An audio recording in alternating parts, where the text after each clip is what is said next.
लाल आतंक का नाम सुनते ही बदन में कभी सिरहन दौड़ जाती थी। खासकर बस्तर के इलाके में आम लोग सही तरीके से जी नहीं पाते थे। लेकिन जिस तरह से एक एक कर बड़े दुर्दांत नक्सली मारे जा रहे हैं, उससे ये माना जा सकता है कि आने वाली 31 मार्च 2026 तक, जैसा कि देश के गृह मंत्री अमित शाह ने घोषणा की थी, नक्सलवाद का समूल नष्ट हो जाएगा पूरे भारत से।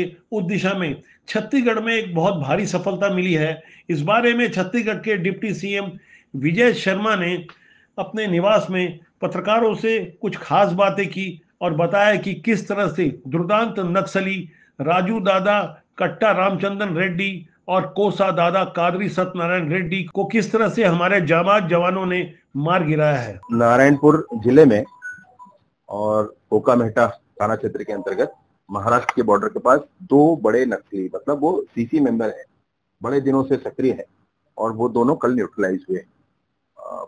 परफेक्ट इंटेलिजेंस के आधार पर हुए इस ऑपरेशन में डीआरजी के जवानों ने गजब ही कर दिखाया है कल। और इसमें कट्टा रामचंद्र रेड्डी और कार्दी सत्यनारायण रेड्डी ऐसे दो नक्सली हैं जो कल न्यूट्रलाइज हुए। ये बहुत बड़ी सफलता है। कुल मिलाकर आप देखेंगे तो दो नक्सली न्यूट्रलाइज हुए हैं, सीसी मेंबर, दो गरियाबंद में न्यूट्रलाइज हुए हैं, एक बीजापुर में न्यूट्रलाइज हुआ है, एक नारायणपुर में और पहले न्यूट्रलाइज हुए थे जो बसवराजू थे, एक ने तेलंगाना में भी आत्मसमर्पण किया है, एक ने कुछ महीने पहले एक महिला सीसी मेंबर जो थी उन्होंने महाराष्ट्र में आत्मसमर्पण किया है। तो कुल मिलाकर एक झारखंड में मारे गए। कुल मिलाकर इनका वो केंद्रीय नेतृत्व है वो बिल्कुल समापन की ओर है।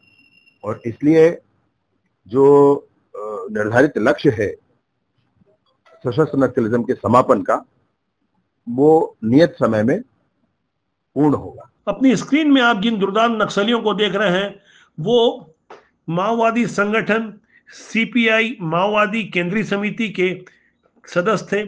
केंद्रीय समिति के सदस्य होने के कारण छत्तीसगढ़ में इन पर 40-40 लाख रुपए के इनाम थे। अन्य राज्यों में भी इन पर इनाम थे। कुल मिलाकर 1-1 करोड़ से ज्यादा के इन दुर्दांत नक्सलियों के ऊपर इनाम थे। सुरक्षा बलों ने राजू दादा उर्फ कट्टा रामचंद्रन रेड्डी और कोसा दादा उर्फ कादरी सत्यनारायण रेड्डी के शवों को बरामद कर लिया है। इन दोनों पर जिस तरह से भारी भरकम इनाम रखे गए थे, इनसे आप अंदाजा लगा सकते हैं कि इनका प्रभाव कितना व्यापक रहा होगा।